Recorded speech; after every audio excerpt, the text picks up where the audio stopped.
श्री गणेशाय नमः।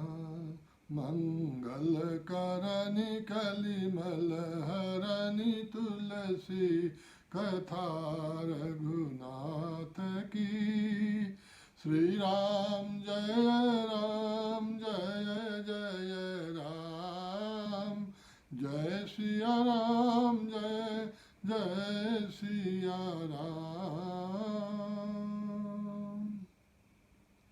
मानव को भगवत प्राप्ति के लिए क्या गुण उसके अंदर होना चाहिए, इसके विषय में बाबा गोस्वामी तुलसीदास जी महाराज रामचरितमानस में एक चौपाई में व्यक्त करते हैं। बाबा जी कहते हैं, सरल सुभावन मन कुटिलाई, जथा लाभ संतोष सदाई। श्री राम जय राम जय जय राम।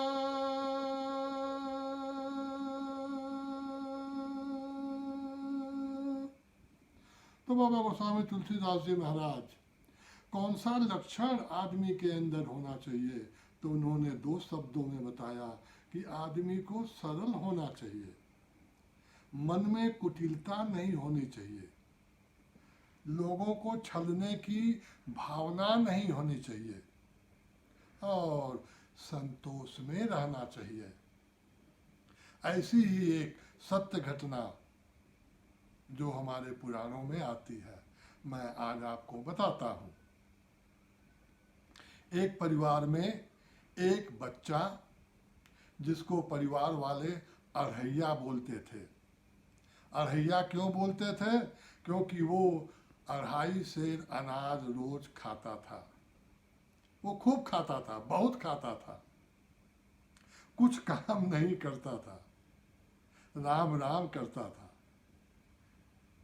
परिवार वाले उसके व्यवहार से तंग हो गए कि ये कुछ करता नहीं है, केवल खाता पीता रहता है। उन्होंने उसे एक दिन घर से निकाल दिया। अढ़ैया बहुत ही भोला भाला बालक था। घर से निकल के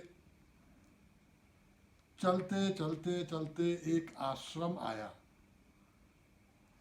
तो उसने आश्रम में प्रवेश किया, और जो मठाधीश थे बहुत ही हृष्ट पुष्ट थे। उनको देख के बहुत प्रसन्न हुआ कि लगता है यहाँ अनाज की, भोजन की कोई कमी नहीं है। तो अढ़ैया उनके पास जाता है, उनको प्रणाम करता है और अपना दुख व्यक्त करता है कि मेरे परिवार ने मुझे मेरी इस आदत के कारण घर से निकाल दिया। तो मठाधीश ने कहा, कोई बात नहीं, तुम हमारे यहाँ रह सकते हो, जितना खाना पीना है खाओ, हाँ, राम राम राम राम जप करते रहना। तो उसने पूछा, और भी कोई काम करना है?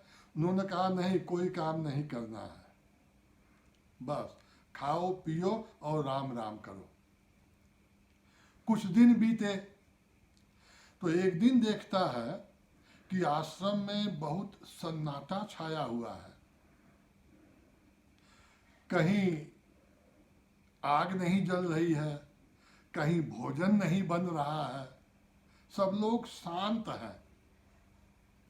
तो अढ़ैया मठाधीश के पास जाता है, गुरुजी के पास जाता है और उनसे कहता है, प्रभु आज क्या बात है कि यहाँ कुछ भोजन नहीं बन रहा है और मैं भोजन के बिना नहीं रह सकता।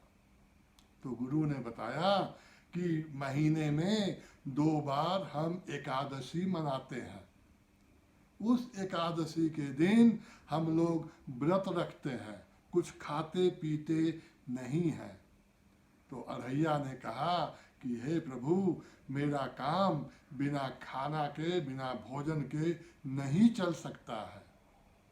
तो उन्होंने कहा ठीक है, अगर ऐसी बात है तो ले, तू थोड़ा अनाज ले, जंगल में जा, वहाँ भोजन बनाना, भगवान राम को चढ़ाना, उनको बुलाना और उसके बाद प्रसाद पा लेना।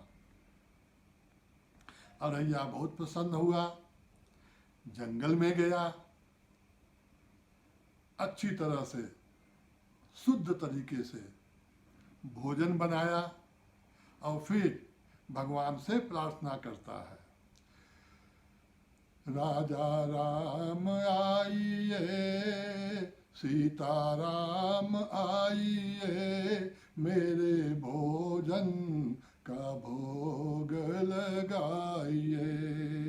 राजा राम आइए, सीता राम आइए, मेरे भोजन का भोग लगाइए। उसने भगवान को पुकारा। भगवान ने देखा कि मेरा भक्त बहुत भोला भाला है, मुझे इसके पास चलना चाहिए। भगवान उसके पास आते हैं और ये प्रार्थना करता है, हे प्रभु, ये प्रसाद मैंने बनाया है, आप इसे ग्रहण करिए। भगवान प्रसाद ग्रहण करते हैं और अंतर ध्यान हो जाते हैं। अरैया वापस आता है। ऐसे ही यह क्रम कुछ समय तक चला। एक बार एकादशी के दिन वह गुरुजी को बोलता है कि आजकल भगवान राम अकेले नहीं आते हैं, उनके साथ कई लोग आते हैं, तो हे गुरुजी, आप मुझे भरपूर ज़्यादा अनाज दीजिए। गुरु ने कहा कि ये ऐसे ही बोलता है, कोई बात नहीं, ले, तू ज़्यादा अनाज लेके जा। अरैया जाता है जंगल में, भोजन बनाता है और देखता है कि जब वो प्रसाद चढ़ाता है, राजा राम आइए, सीता राम आइए, मेरे भोजन का भोग लगाइए, तो देखता है कि आज तो भगवान राम अकेले नहीं आए हैं, उनके साथ लक्ष्मण है और सीता जी भी हैं। तो बोला, लगता है कि इन लोगों के प्रसाद पाने के बाद मुझे कुछ मिलेगा नहीं। तो कहता है, कोई बात नहीं प्रभु, आप पाइए। भगवान ने पाया और अंतर्धान हो गए। अगली बार अरैया अपने गुरुजी से बोलता है कि हे गुरुजी, इस बार आप मुझे बहुत ज़्यादा अनाज दीजिए, क्योंकि पता नहीं इस बार भगवान राम कितने लोगों के साथ आ जाए। तो गुरु ने कहा, कोई बात नहीं, हमारे पास अनाज बहुत है, तू लेके जा। और गुरुजी धीरे धीरे उसके पीछे चल दिए कि देखें ये जो बोलता है इसमें कुछ सच्चाई है कि क्या बात है। अरैया जाता है। अब इस बार सब सामग्री जैसी की तैसी वहाँ रख करके बैठ जाता है और भगवान से प्रार्थना करता है, राजा राम आइए, सीता राम आइए, मेरे भोजन का भोग लगाइए। तो इस बार इसकी बात सुन करके भगवान राम पूरे परिकर के सहित आते हैं। भगवान राम हैं, लक्ष्मण जी हैं, सीता जी हैं, हनुमान जी हैं और दो भाई भरत और शत्रुघ्न भी हैं। भगवान ने कहा कि तूने हमें बुला लिया, भोजन तो बनाया नहीं। तो कहा, हे प्रभु, मैं क्या करूं, मुझे पता नहीं था कि आप कितने लोग आएंगे और इतने लोगों का भोजन मैं अकेले कैसे बनाऊं। आज आप लोग खुद बनाइए और पाइए। तो गुरु जी एक पेड़ के पीछे छुप के देखते हैं कि अरैया ने तो भोजन बनाया नहीं और ऊपर से किसी से कुछ संवाद कर रहा है।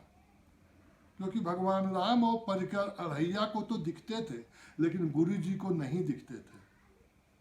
तब तक गुरु जी सामने आते हैं और अढ़ैया को पूछते हैं कि क्या हुआ, तू भोजन तो बनाया नहीं।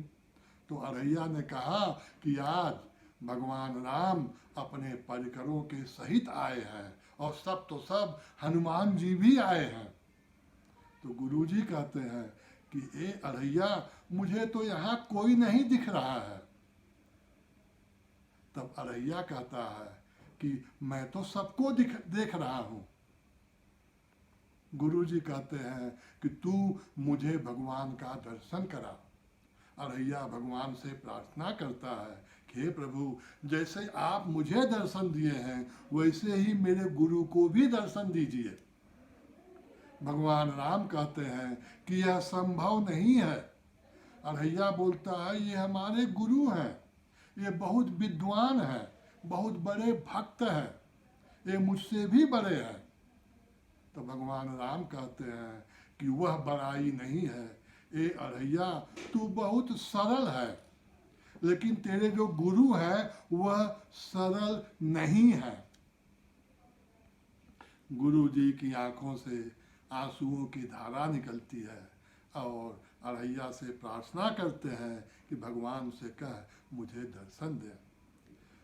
आज तक इतिहास में गुरु ने ही भक्त को भगवान का दर्शन कराया है, लेकिन आज उल्टा हुआ कि भक्त ने अपने गुरु को प्रभु राम का, भगवान का दर्शन कराया।